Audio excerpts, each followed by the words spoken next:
Praise the Lord. We thank the Lord for all this wonderful time and session in His presence. Cycle of love. 1, love God. 2, love yourself. 3, love your neighbors. And that's where we ended the last time I came with the word of the Lord to you. Looked at love your neighbors part 1. We have looked at love God part 1 and 2. Love yourself part 1 and 2. And we are considering love your neighbor part 1 and 2. So today we are starting with part 2. And I want to read a passage in the book of Luke. We are going to look at Jesus' expose on how to demonstrate love to our neighbors. How to demonstrate it. Jesus spent a whole time giving us exposition, teaching on the love to a neighbor and operating with that love and operate within the cycle of that love of neighbor love. So Luke chapter 10, which is my text for today, verses 25 to 37. Luke 10, 25 to 37, I read from the New King James. And behold, a certain lawyer stood up and tempted him, Jesus, saying, Master, what shall I do to inherit eternal life? He said unto him, What is written in the law? How readest thou? And he, the man, the lawyer, answering said, Thou shalt love thy Lord thy God with all thy heart, and with all thy soul, and with all thy might or strength, and with all thy mind, and love thy neighbor as thyself. Jesus said unto him, Thou hast answered right. This do, and thou shalt live. I love that. This do, and thou shalt live. I love that. Verse 29. But he, willing to justify himself, said unto Jesus, And who is my neighbor? And Jesus answering said, A certain man went down from Jerusalem to Jericho, and fell among thieves, which stripped him of his raiment, and wounded him, and departed, leaving him half dead. And by chance there came down a certain priest that way, and when he saw him, he passed by on the other side. And likewise a Levite, when he was at the place, came and looked on him, and passed by on the other side. But a certain Samaritan, as he journeyed, came where he was. And when he saw him, he had compassion on him, and went to him and bound up his wounds, pouring oil and wine, and set him on his own beast, and brought him to an inn, and took care of him. And on the morrow, when he departed, he took out 2 pence, and gave them to the host, and said unto him, Take care of him, and whatsoever thou spendest more, when I come again, I will repay thee. Which now of these 3 thinkest thou was neighbor unto him that fell among the thieves? And the lawyer said, He that showed mercy on him. Then said Jesus unto him, Go and do thou likewise. Go and do thou likewise. May God bless His word. Love your neighbor. Part 2. Let's look at the principle. Verses 25 to 26. Jesus taught principle number 1. Loving neighbor is a passport to kingdom life. The man has a question. What shall I do to inherit the kingdom? Loving your neighbor is a passport to kingdom life. If you want to experience kingdom life, the life of God, the life of the King, the life of God's kingdom represented in His glory, His presence, His power, His miraculous, His signs and wonders, His supernatural, we must love our neighbors.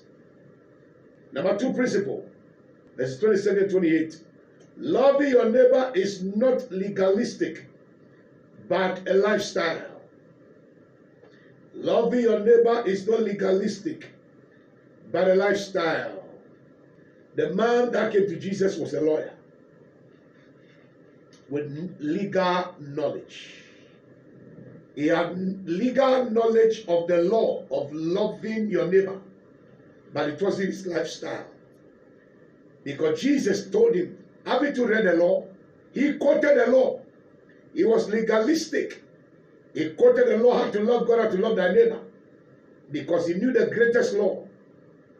And he quoted it right. He was legalistic about it, but it wasn't part of his lifestyle. That is why Jesus asked him, go and do thou likewise. Go and do that likewise. So loving your neighbor is not legalistic, but a lifestyle. But a lifestyle. Number 3, verses 29. Loving your neighbor must be devoid of pretense or excuses. Loving your neighbor must be devoid of pretense or excuses. Pretense or excuses. Love your neighbor must be devoid of pretense or excuses. The Bible said that a lawyer wanted to justify himself. He wanted to make himself innocent. He wanted to actually give excuses. So he asked Jesus a question, who is my neighbor? I thought he quoted the law. So he knew what a neighbor is, what a neighbor is, who a neighbor is. But wanted to justify himself, make himself innocent, make himself excusable, he asked Jesus, who is my neighbor? So we must not, loving neighbor must be devoid of excuses or pretense. Number 4, verse 30. Number 4 principle, verse 30. Loving your neighbor must be dynamic. Loving your neighbor must be dynamic. The Bible says that a man traveled from Jerusalem to Jericho. It's just like falling from grace to grass. Jerusalem means the city of peace. Jericho means the place of the worship of the moon, or the place of fragrance. Jericho was an unbelieving city. Jerusalem was the city of the Most High God. And this man traveled from Jerusalem down to Jericho. But you see, when we are loving our neighbors, we must be dynamic. It doesn't matter whether they live in Jerusalem or they live in Jericho. It doesn't matter whether they are citizens of Jerusalem or citizens of Jericho. It doesn't really matter. So loving our neighbors must be devoid of their religious background. They are human beings first. They were created and made in the image and the likeness of God first and foremost. So we must be very dynamic about loving them. Hallelujah. Number 5 principle, verse 30b. Number 5, verses 30b. Loving your neighbor revolves around meeting needs. Loving our neighbors revolves around meeting of needs. Our neighbors have general needs.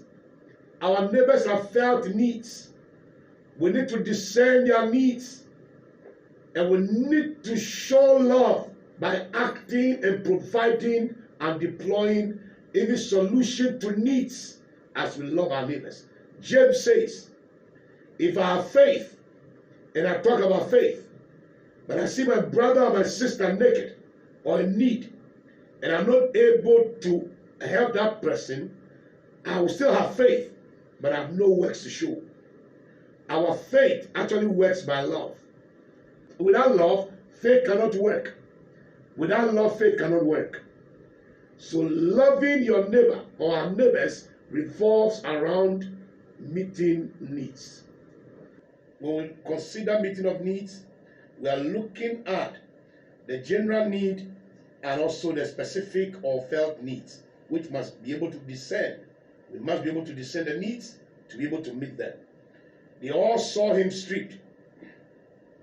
They all saw the man wounded. They all saw the man left half dead. But it was only one man who was able to discern the need of the man and reached out unto him. We must love people by reaching out to help meet their needs. Number 6, verses 31 to 32. Loving your neighbor must be treated with equal importance as worship. Loving your neighbor must be treated as equal importance as worship. The Levite was going to worship. The priest was going to worship God. They love God. They are worshippers of God. But they forget that God says they should love their neighbor as themselves. A priest and a Levite, highly spiritual, highly powerful, highly loaded with the power of God. They are very charismatic. Yet, they did not see the need of reaching out to a neighbor as it was important as worship. Loving your neighbor must be treated with equal importance as worship. Powerful principle. As worship to God. Powerful principle. Powerful. Number 7, 33 to 35. Loving your neighbor requires a big heart. Requires a big heart. The man was a Samaritan with a big heart. He was an unbeliever, considered unspiritual, considered even a sinner. Yet he had a heart of compassion. When he saw the man, he acted. When he saw the man in his situation, he saw him as a neighbor. He doesn't know him, but he was alongside, on his path, just as we define. Somebody adjoining you immediately, or that lies relatively near. So that is what he saw. He saw a neighbor in the man. He didn't see a man left wounded. He saw a neighbor, so he showed compassion. He gave him first aid. He also arranged extended help. And then he was willing to go or do the extra mile by paying extra for the man to be taken care of. And finally, verse 36 to 37. Loving neighbor or love your neighbor must be guided or driven by mercy. Loving your neighbor must be guided and driven by mercy. I see mercy as the act of covering defects in order to effect love. Mercy is an act of covering a defect in order to effect love. I pray that God will help us, that as we live and walk and go about our busy schedules, our worship of God, our marketplaces, our vocation, and go about our own business, we'll still make room in our hearts. We'll still have a big heart of compassion, that when we meet people our way, we'll extend ourselves to them. Because everybody you meet on your way is a neighbor. Everybody who lives around you is a neighbor. Everybody you engage is your neighbor. Everybody you associate with on the job is your neighbor. Your wife, your husband is your neighbor. Your children are your neighbors. Let us love our neighbors as ourselves in order to fulfill the law. May God bless us, and may God cause us to do just as he told the man. He said, now that you know, go and do thou likewise.